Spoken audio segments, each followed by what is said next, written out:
Olá, boa noite a todos. Eu acho que todo mundo já ouviu falar em alguém que teve algum tipo de doença relacionada a algum tipo de alimento.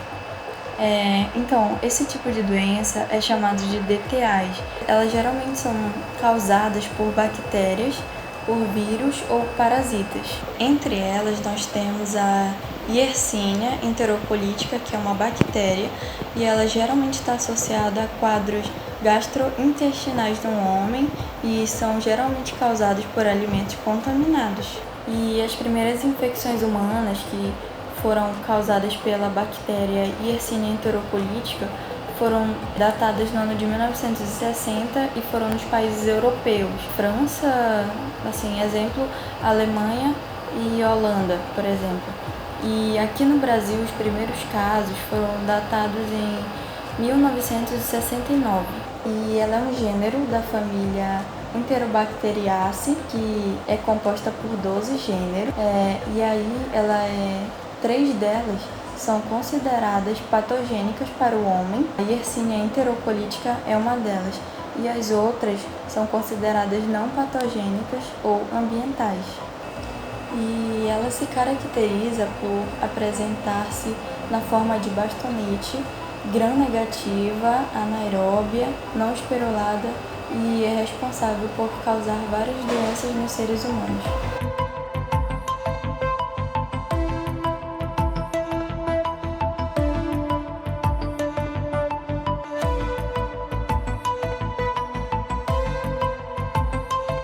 Principais fontes de contaminação. É um organismo de distribuição ubiquitária que tem sido isolado de vários animais, cães, gatos, roedores, aves, répteis, de alimentos e de água. No entanto, deve salientar-se que a maioria das estirpes isoladas do ambiente não são patogênicas. Os porcos são considerados o principal reservatório de estirpes patogênica para o homem. A transmissão desta bactéria entre humano via fecal-oral é possível, embora pouco frequente. Tem sido isolado de leite cru, produtos lácteos processados, carnes crua ou pouco processadas, vegetais frescos e água não clorada.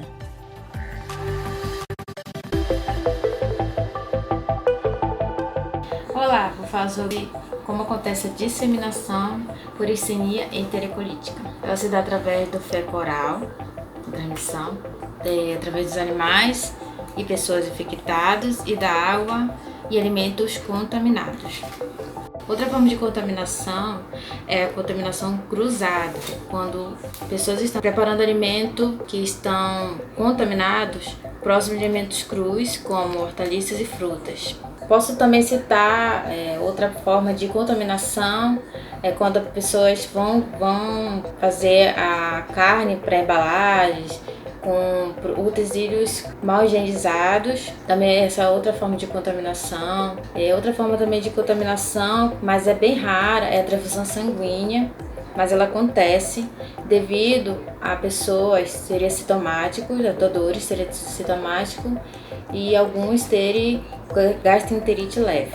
É importante enfatizar que a Yersinia enterocolítica, por mais que as pessoas coloquem as carnes para congelar pensando que não vai acontecer contaminação, mas acontece devido à baixa concentração de oxigênio. O bacilo ele resiste a essa baixa concentração de oxigênio. Então ela não vai fazer com que se prolifere essa bactéria. Daí a importância de saber as carnes, procedência, o leite, a água, para que não haja essa disseminação por essa bactéria. Obrigada.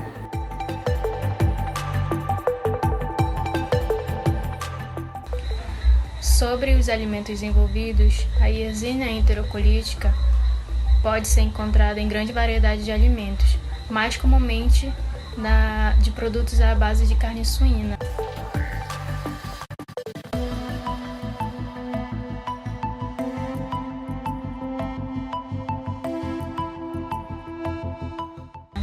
Carne bovina,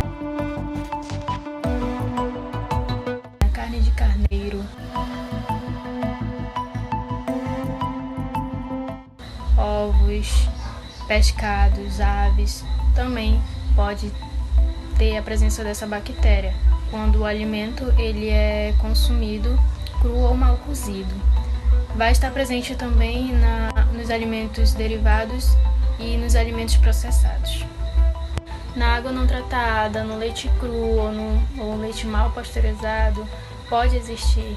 Infelizmente, existe do produto ser comercializado de forma clandestina, o que acaba expondo o consumidor a um risco de uma infecção. Também é visto que pode ser encontrado em vegetais crus. Ao manipular esse alimento contaminado próximo de alimentos que serão cozidos, por exemplo, hortaliças, frutas, pode acontecer a contaminação cruzada e acabar tendo essa contaminação, por essa bactéria.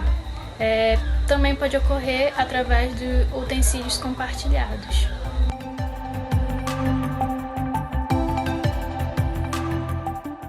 Boa noite, gente. Então, os sintomas mais comuns são diarreia, dores abdominais fortes, podendo também estar associados a fraqueza generalizada, febre, inflamação da garganta, dores nas articulações, fezes com sangue, cefaleia, náuseas e vômitos. Em bebês, crianças e adolescentes, a inflamação dos glândulos linfáticos surge associado à gastroenterite, que é uma infecção intestinal.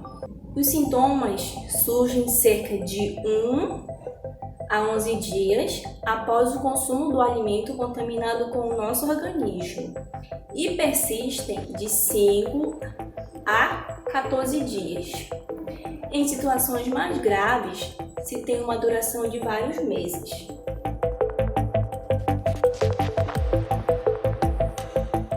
Sendo representado a temperatura, o pH e a atividade da água mínima para a multiplicação desse psicotrófico, onde em relação à temperatura varia de menos 1,3 a 44 graus Celsius, sendo ótima para se multiplicar entre 32 e 34.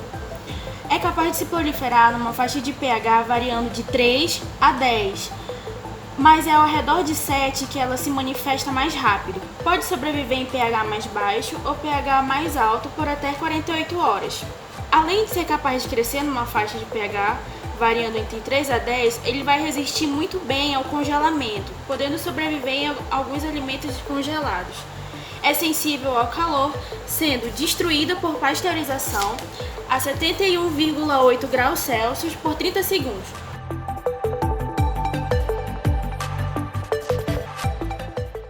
Boa noite, pessoal. Vou falar algumas medidas de prevenção contra a Yersinia enterocolítica. Bom, uma das medidas que consistem é as boas práticas na hora da preparação dos alimentos. As boas práticas elas também estão envolvidas desde o abate, do transporte até chegar à preparação.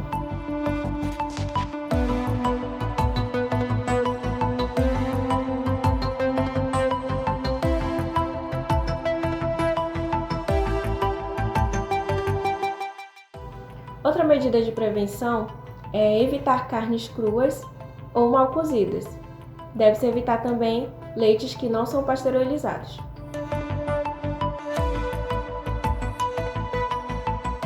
Outra medida de prevenção é quanto à lavagem das mãos. Deve-se sempre fazer a lavagem das mãos na hora do preparo dessa carne, principalmente a carne de porco. Outra medida de prevenção é quanto à água tratada. Deve-se sempre usar água tratada.